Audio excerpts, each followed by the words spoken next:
तो स्टूडेंट्स, आज हम समझेंगे इन्वेस्टमेंट मल्टीप्लायर क्या होता है और ये काम कैसे करता है। सबसे पहले इन्वेस्टमेंट मल्टीप्लायर का मीनिंग समझते हैं। The investment multiplier shows how an increase in investment led to a greater increase in national income. Investment multiplier हमें बताता है कि अगर इकोनॉमी में इन्वेस्टमेंट बढ़ती है तो नेशनल इनकम उससे कई गुना ज़्यादा बढ़ सकती है। यानी इन्वेस्टमेंट थोड़ी सी बढ़ेगी लेकिन इनकम उससे भी कई गुना ज़्यादा बढ़ जाएगी। अब देखते हैं ये कैसे होता है। मान लीजिए सरकार या किसी कंपनी ने 100 करोड़ का इन्वेस्टमेंट किया। जब ये 100 करोड़ इन्वेस्ट किए जाएंगे तो लोगों को काम मिलेगा, वर्कर्स को वेजेस मिलेंगी और सप्लायर्स को पेमेंट्स मिलेंगी। इसका मतलब लोगों की इनकम भी बढ़ जाएगी। Working of investment multiplier. अब पहला point, when investment increases income of people increases, यानी इन्वेस्टमेंट बढ़ने से लोगों की इनकम बढ़ गई। दूसरा point, people spend a part of their increased income on consumption. Students, जब लोगों के पास एक्स्ट्रा इनकम आती है वो सारा पैसा सेव नहीं करते, वो उसका कुछ हिस्सा खर्च भी करते हैं, जैसे क्लॉथ्स, फूड, मोबाइल या दूसरी चीज़ें खरीदते हैं। Third point is this consumption becomes income for others.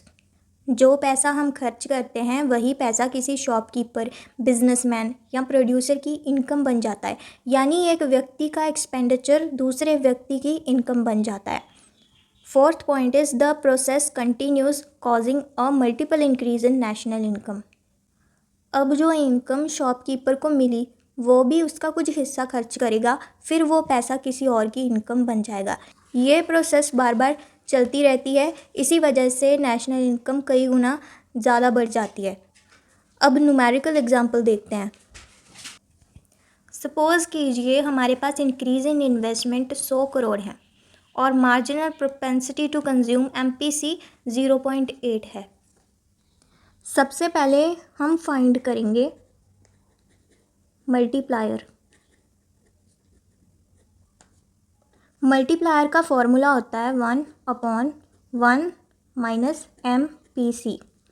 Multiplier की वैल्यू हमें गिवन नहीं है, इसलिए हम उसको एज इट इज़ के लिख देंगे, इक्वल्स टू 1 माइनस MPC की वैल्यू हमें दी गई है। यहाँ पे MPC 0.8 दिया गया है तो हम 0.8 पुट कर देंगे। इनको फाइंड करने के बाद आंसर आया 5 इक्वल्स टू, तो मल्टीप्लायर की वैल्यू आ गई 5। इसके बाद हम फाइंड करेंगे कि नेशनल इनकम में कितना इंक्रीज आया।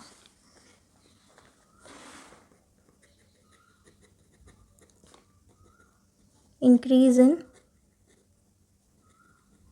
नेशनल इनकम, इसका फॉर्मूला है change in income equals to K multiply change in investment.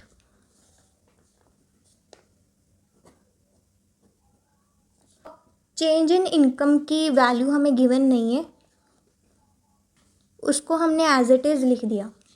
के हमने अभी अभी फाइंड किया, मल्टीप्लायर की वैल्यू हमने फाइंड करी तो वो 5 की वैल्यू हमने यहाँ पे पुट कर दी। चेंज इन इन्वेस्टमेंट की वैल्यू हमें दी गई है 100 करोड़। अब इस इक्वेशन को फाइंड करेंगे। 5 मल्टीप्लाई 100 इक्वल्स टू 500। तो इंक्रीज इन नेशनल इनकम आ गया 500 मीन्स 5 करोड़। सबसे पहले हमने मल्टीप्लायर की वैल्यू फाइंड करी, उसके बाद हमने देखा कि नेशनल इनकम में कितना इंक्रीज़ आया। तो स्टूडेंट्स, सिर्फ 100 करोड़ की इन्वेस्टमेंट ने नेशनल इनकम को 500 करोड़ तक इंक्रीज़ कर दिया। इसी को इन्वेस्टमेंट मल्टीप्लायर इफ़ेक्ट कहते हैं। Therefore, an investment of rupees 100 crore increases national income by 500 crore. Conclusion, Thus, the investment multiplier works by multiplying the effect of an increase in investment on national income. In this example, rupees 100 crore of investment generated rupees 500 crore of national income. इसीलिए हम कह सकते हैं कि जब economy में निवेश बढ़ती है तो इनकम और एम्प्लॉयमेंट दोनों बढ़ते हैं और नेशनल इनकम इन्वेस्टमेंट से कई गुना ज़्यादा बढ़ जाती है।